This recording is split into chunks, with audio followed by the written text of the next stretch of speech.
top 10 hottest comic books of the week based off of Cover Price's data. That's right. Cover Price releases a top 10 list each and every week on a Monday. Our shows are live every Friday. We like to dive into this list, take a look at the top 10 really quickly, but then Chris gives his top 3 most interesting picks from each week. Dives in and gives the reasons why. What's up? And let me interrupt you real quick, Jeff. And I'm telling you guys, this is what I hope everyone is sticking around, because I'm telling you, we're going to get into this like we never have before on Comic Book Canon. Go ahead. Okay.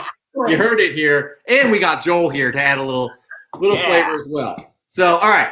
Each and every week, Chris will dish out his top 3 most interesting picks out of this top 10 list. So guys, let's just get into it, shall we? Like top 10 right now. How about it? Here we go. All right. At number 10, we have Star Wars, Kanan the Last Padawan, number 1. Number 9, we have Captain America, number 25. We already discussed that book. We know why. Sam Wilson becomes Captain America in that issue. Haha, number 1 from Image. This one is an interesting one. Creepy clowns. At number 7, we have Star Wars, The High Republic, number 1, the Stephanie Hans variant. That seems to be the cover of choice for people. However, it's bumped down to number 7. It was, top 5 the last few weeks. At number 6, we have Avengers number 1, Marvel 2010. That is the John Romita Jr. I'm not sure who the writer was on that. At number 5, we have Star Wars, The High Republic number 1, the A cover. Number 4, we have Future State, Teen Titans number 1. At number 3, we have Star Wars, Dr. Aphra, number 7. At number 2, we have Slingers, number 0. And at number 1, we have Star Wars Dr. Aphra, number 7, the Jenny Frison variant, the 1 in 25. This one was hot, and really hard to find. So, guys, an interesting list this week. We got some DC. We got another DC book. Actually, that DC book was number 1 last week, the Teen Titans, and an Image book. But Chris, you got some words about what's going on this week with this this top 10 list. It's crazy, and this is what I love about this. You look at your standard top 10s, and and I'm not knocking it. This is just you look for, why are they hot? What are they selling for? How many? What's the speculation around them? This is so unique, and that I like to pick books for other reasons. I need to get me some water in before I go on because I'm going to be talking a lot here. Everybody, I hope you're all sitting down. I'm ready to go. Number 3, Slingers number 0. All right, you guys, sit down at your desk and chair. Class is in session because there's a lot to take in, so take your notes. Slingers number 0. This is a Wizard exclusive that was a free book. Do we call this a previews? Question mark, and hold that thought. All right. This is what's going on with this book and why it's been hot. Unconfirmed rumors of a Sony property involving the character Dusk.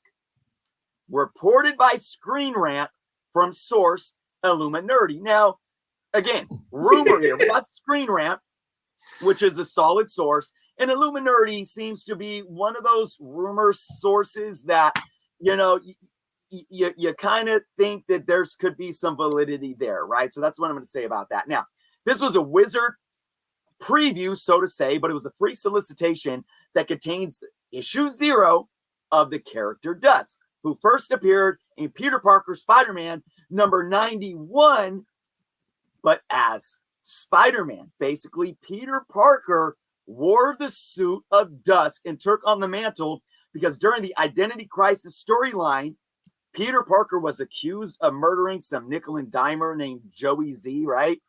And he was framed by Norman Osborn, none other than Norman Osborn, right?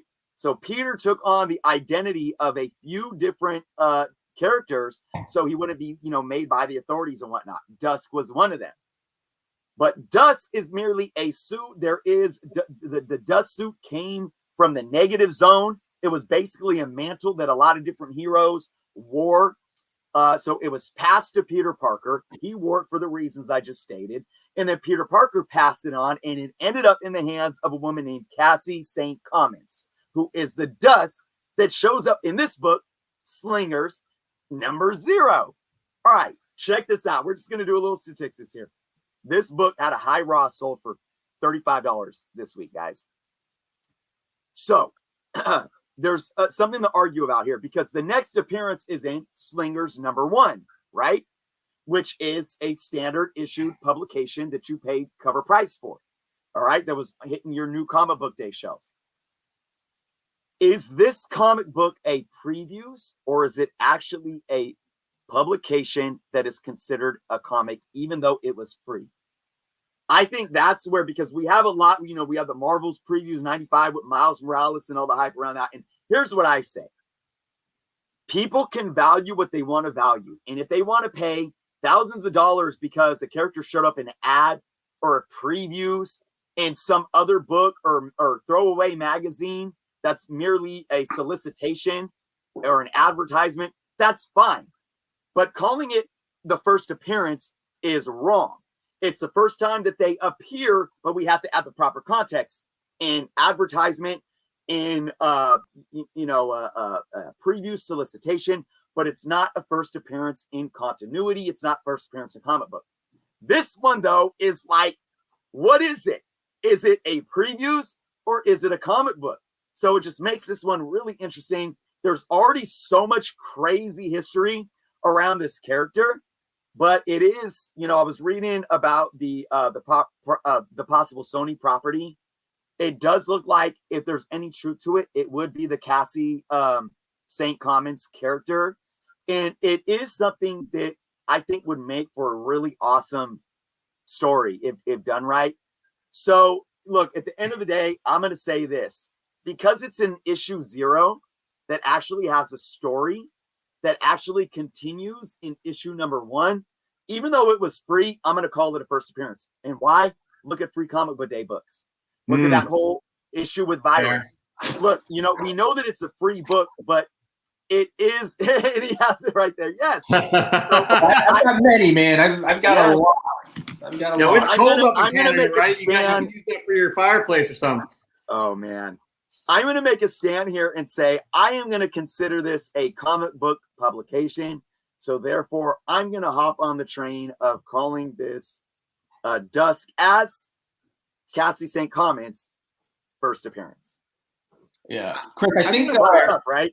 And I'm not disagreeing with you at all, but just going back to a comment I made about, I forget what book, but, you know, just talking about the different ways people collect and like what's hot. I think it's funny how in the last 6 months to 8 months, this whole previews thing, right? It's taken up. Like, you know, I remember, like, you know, it happened with Virus, it happened with Firepower, there were so many titles in 2020 that had happened that people were just getting sick. And then for whatever reason, I think it was like September, October, people were like, no, these are in now. This is hot. And it's just like, then we get issues like we just got with that Miles book, and it's kind of, you know, it feels like it's ending, but, you know, some people still collect that way and believe previews are the thing. So, yeah. I don't know.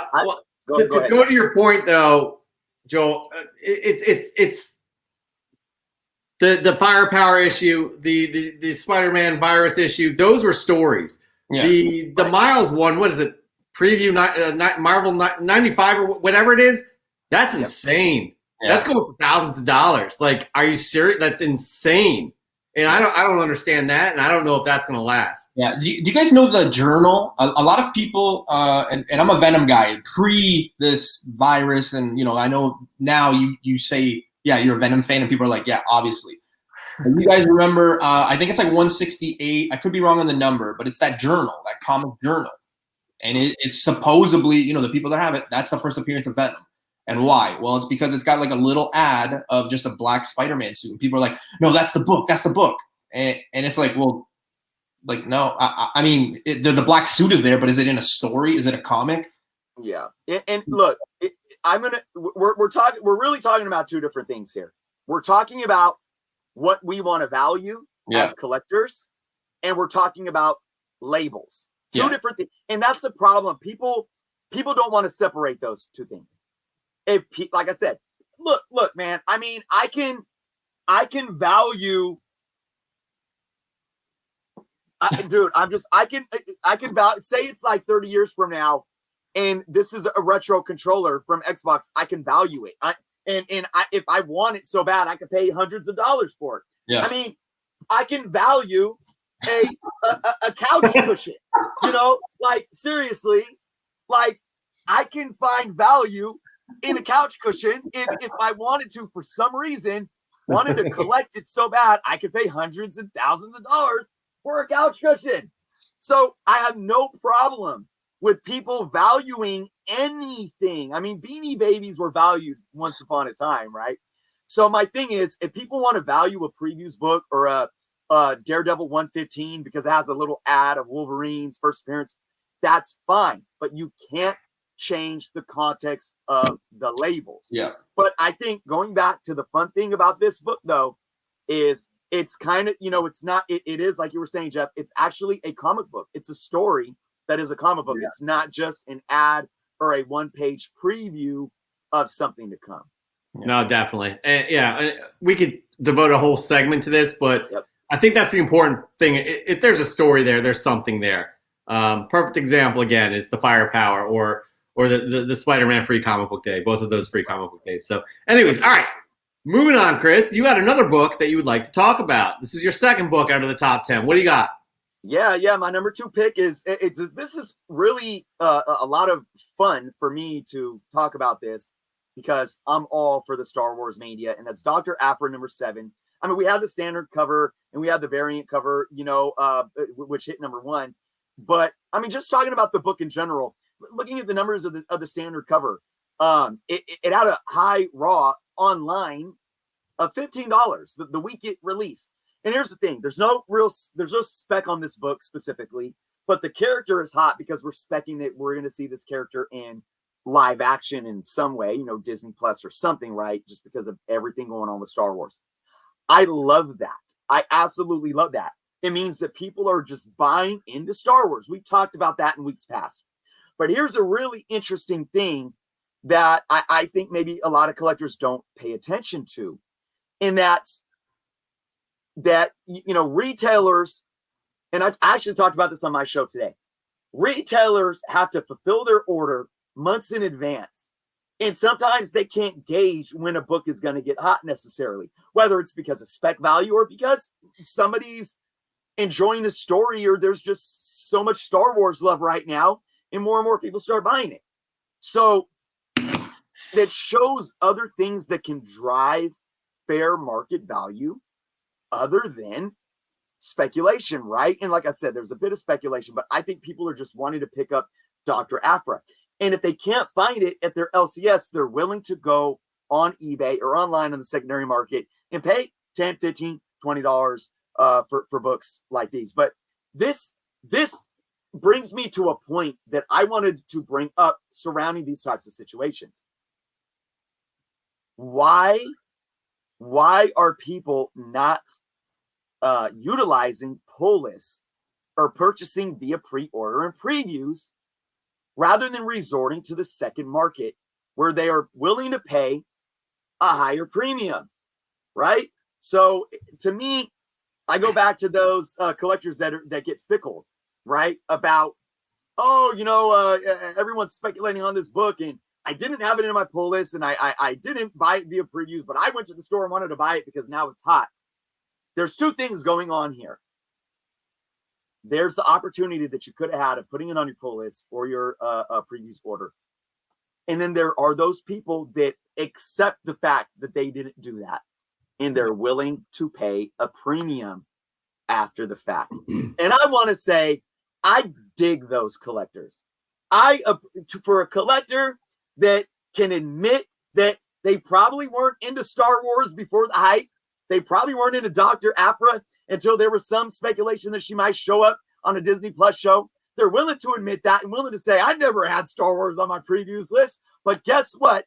I missed the ability to do a previews order, put on my pull list. So, hey, I'm going to go on eBay and I'm going to pay $15 for it. That's me. Like, honestly, man, and I've been enjoying it. Like, I'll be honest. Like, I've always loved Star Wars, right? I have always loved Star Wars ever since I was a little kid. I've never collected the Star Wars comic books up until now. Like, this new Darth Vader series is fantastic. It's fantastic. So I am one of those people, and I've paid a premium for that. But if you've already known about it and you don't have it in your pull list, that's on you. Yeah. Sorry, I get sick of this conversation. It's just all these people want, bitching and whining about, oh, I missed out because of all these speculators. Well, you have the exact same information or access to the information that they do. You have no excuse. Yeah, I think it's funny because people will watch like FOC shows, right? And then it's like, yeah, you guys should order this, and then it comes to it, and I see the exact same people being like, oh man, I missed that, and I just want to be like, man, you were on the FOC show. They told you to go. Like what do you mean? No excuse. Like it's everywhere. You know what I mean? That's the thing that I don't understand. Like, same with perfect example. I will always admit, I'm not the biggest Star Wars guy, but that second print of High Republic, like you knew it was coming. You knew it was coming out. Yeah. No, I missed it. Oh no, and they're willing to pay, man. Like I sold a copy for $30 Canadian, and you made your money back. And that was it. That was the money that I spent on the books for this week. So. Yeah, got to take advantage of the pull list, man. Yeah, and that's the best way to do it. Is like have your hobby pay for itself too. And if you're not taking advantage of anything, you're just a passionate collector. Why not have it pay for itself? Because you have the knowledge and you're using it. Yeah. Anyways, this is another topic we could take all show to discuss, but we don't have time for that because we are going to get to the number one most interesting book that Chris found on this top 10 list. Chris, go for it. All right, and I told you guys, see, each one of these very, very, unique topics that I told you we were going to dive into, but none is big as this one, guys. This book has so much, and it's almost like on the flip side of what we just talked about with Star Wars. But let's bring up the book and let's talk about it. This is going to get controversial. My number one pick, guys, is Avengers #1 from 2010. And Jeff, I do believe that's Brian Michael Bendis. You were asking earlier. It's Ramito and Bendis. Yeah, Ramito and Bendis. So this book is the first appearance of Azari, son of T'Challa in Storm. This book got hot just this last week. And the reason why blows my mind. All right. Now, I really, guys, I want you to listen to this and I want you to take it all in. I want you to take this all in. I first want to state this. I am absolutely not a hater of speculation. I love it. Even though I don't flip books, I'm not mad at flippers. It's part of the hobby. I'm a businessman. I respect the business at all levels, right? But I'm telling you guys, the reason why this book is hot blows my mind. Let's go into it. First appearance of Azari, son of T'Challa and Storm, like I said. This book got hot because of quote-unquote unconfirmed rumors. All right? Check this out. I believe we have an image, Jeff, that we can bring up on screen here. We do indeed. All right. This image is the listing of this book on your favorite app, Key Collector Comics. Now, let me add a little context. I'm not a hater of Key Collector Comics, but I have issues with some of the things that they do, but I want them to succeed. I never am here to blackball anyone. I don't buy into conspiracy theories. This is not about conspiracy theories, so don't get it twisted. This is about this one incident and this one incident only. All right? This says nothing else but that. But let's look at what this book says here. It gives them the details. Maria Hill joins the Avengers, yada, yada, yada. First cameo team appearance of the next Avengers. And it says that it's the first appearance of the son of T'Challa in Storm. But look what it also says, guys. It says January 2021. Speculation from Jim Comics that Azari could take up the mantle of T'Challa in Black Panther 2. All right. Let me repeat that, guys. Speculation from Jim Comics says that Azari could take up the mantle of T'Challa in Black Panther Black Panther 2. Let me tell you why this blows my mind, guys. Jim Comics, he's a YouTuber, for those that don't know. He has about 10,000 subscribers. That's great. I'm subscribed to Jim Comics, and if Jim ever sees this or he's watching, I appreciate you, Jim. This is not against you. I appreciate what you do. Jim is actually, I watch his videos. He's a really nice guy. He just seems like a totally nice guy. I think he might be a fellow Canadian newbie. Okay. And most Canadians are just really nice people. But and he's got a following. He does like one video a week where he goes over his pickups and he talks about why he picked them up and why books might get hot. I watched this video. I watched the video that he did. All right. He did the video on January 17th where he said, I picked up this book. He actually didn't even pick up Avengers #1. He picked up Avengers #6, which is the first full appearance of Azari. But he talked about why he thought, hey, who knows? They could bring him into, Black Panther 2 and have a pick up the mantle. I don't know. It's something that they could do. There's so many options that they could do. And he was just a collector doing his thing on YouTube, saying what he could say about what he thinks can happen.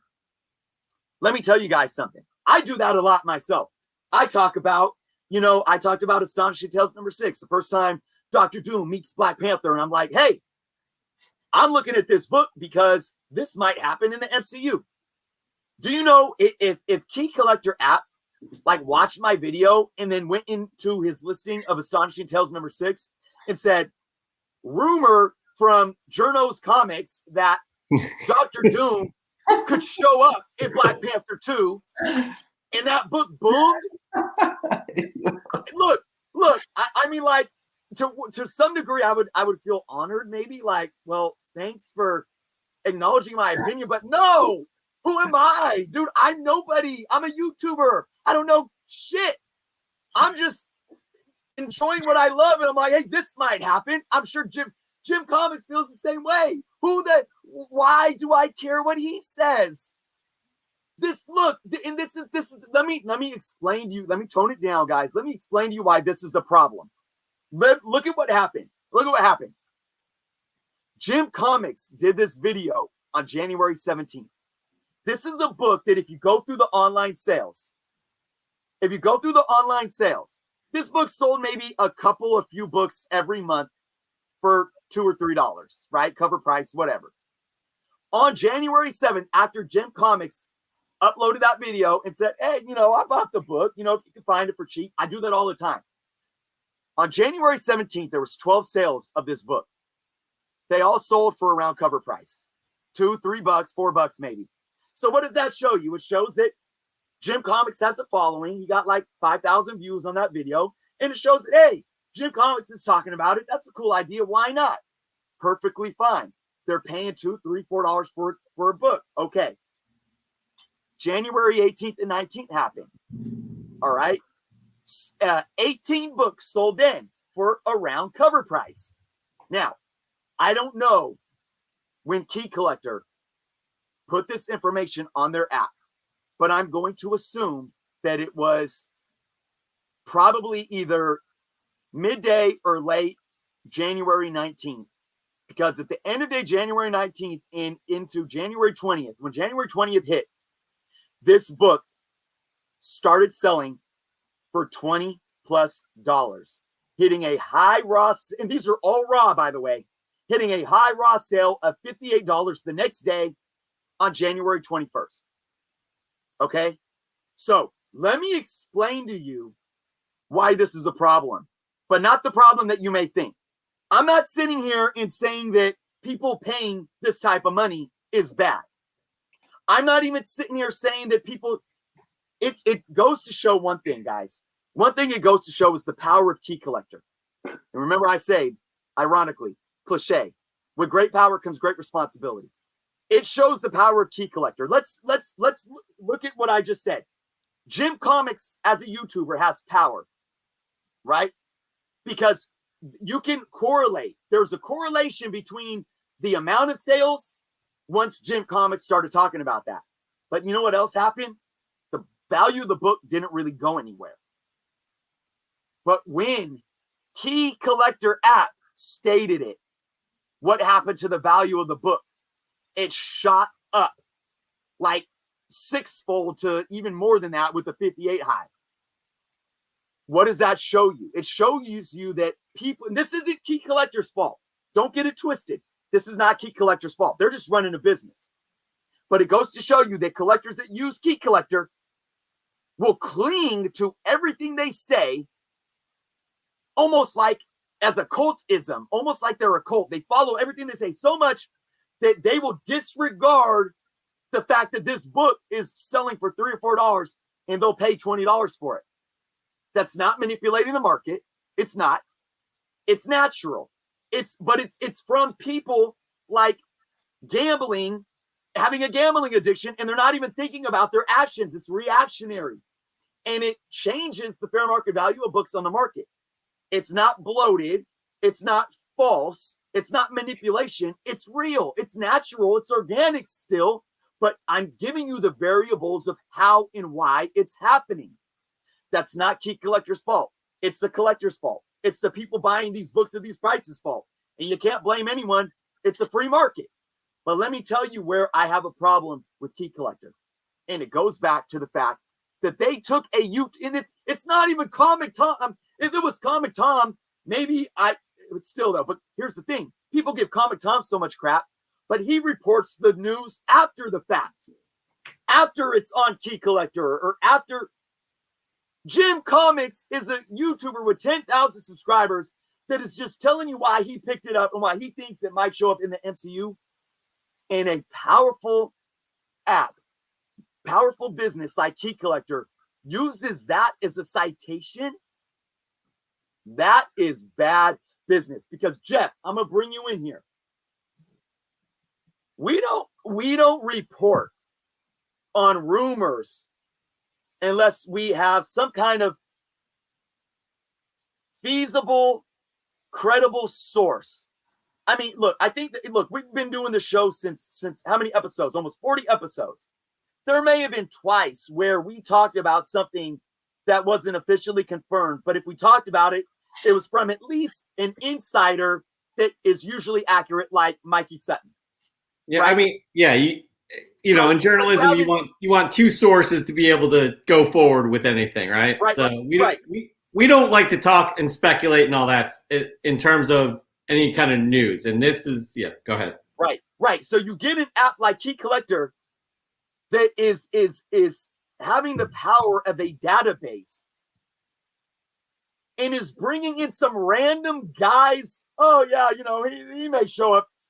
My freaking right foot might show up in the MCU, and then Key Collector's gonna put that in. Like, come on! I mean, it's really bad. That's really bad. That's bad. That's bad. And like I said, this isn't. And look, I did realize that. I think they have a sponsorship. Like, there's a Jim Comics code, so maybe Key Collector's thinking that they're scratching his back. I'm telling you right now, Key Collector, Nick. This is the thing. If you're watching this. Anybody that's affiliates, I respect all you guys. Comic Tom, I respect you. Jim, I respect you. Russ, I have much respect for you. Somebody's got to talk to Nick because I care about Nick and I care about his business. I do. I want Key Collector app to succeed. I want us to be able to trust it. I want us all to be able to utilize it. This is bad business. It's bad. And I just got to say that. I'll end it on this. Key Collector should not be citing any type of speculative sources unless it is confirmed source. Period.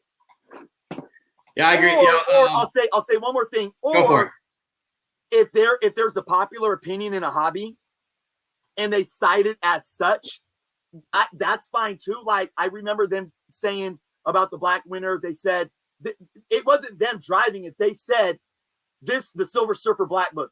This book has gotten hot because there was talk that collectors might think that it's a cameo of Black Winter, even though the author and the artist denied it. So, like, that's kind of riding a fine line, but at least they're citing it like, is such, but they are giving a YouTuber the power of a credible source, and it isn't that whatsoever. Yeah, agreed. That's well laid out and 100%. It's all valid, and I have to highlight this as the comment of the night from Swaggle House Comics and Games. Jim's Comics is the Reddit Wall Street bets of comic spec. But in all seriousness, it does bring up a question of what Key Collector actually is. Is it a spec blog app or is it a comic news app? And that's a good point. But no matter what, it holds that kind of weight and it kind of affects the market with things like this. This is just ridiculous. This is absolutely ridiculous. Joel, I want your kind of input on this as well. You know, I've kind of had my things with Nick. I think I've been vocal. I don't subscribe to the app. I find other ways, you know, reading books and things like that. I'm more old school anyway, so the Silver Age and Bronze, I kind of know what I'm looking for and things. With Nick, yeah, like that last comment you brought up. I mean, it's important to know what it actually is. Is it a blog or is it a comic news? I mean, I've sent Nick a few specs and a few things that he didn't have on the app, and I said, hey man, you know, this stuff's up there. And he just said, no man, it's not worthy of it. And I was like, oh, okay, cool. You know, he shot me down. So I've been posting my things. The Venom stuff, he didn't put it up. Didn't get credit. We weren't looking for credit, but you know, just one of those things. You know, there's been a bunch of secret variants, a bunch of news, a bunch of books that he doesn't have on there, and we were just trying to, you know, inform the community of like, hey, these books are out there, kind of thing. Yeah, I don't know, man. I'm with Chris, to be honest with you. He knows how I feel. We talked about this backstage a few times when he was on my show. We talked about it. Yeah. Some people love that app. I just think that there should be some responsibility as well when the wrong information is out there. I think if people are paying to it and you're putting information out there, I think it's your responsibility to say, hey guys, you know what? My bad. That is not right. I'll erase it. I'll whatever. And that's the issue I have with it personally. I want some context here too, because I want everyone watching to ponder this as well. Think about this. Think about this happening. What's the chances of this happening? How can, first off, now, and I want to relate back to Wanda's and Vision's kids of how they can actually bring them in because there's magic there and there's all these things there. But that's not, this is Black Panther. We know T'Challa's gone. We know that T'Challa had a love interest that was not Storm. Storm is not there. So are they really going to bring a love child? Like they're going to, like, is it a love child that they already kind of did? Like there was already this distant relative that nobody knew about, right? Yeah. Killmonger. So what are they going to bring in, a son that like T'Challa didn't know about that was Storm's child and then make him take the, like, honestly, at Jim Comics, look, hey, I would like to have that book just because maybe later, 20 years down the line, it might work.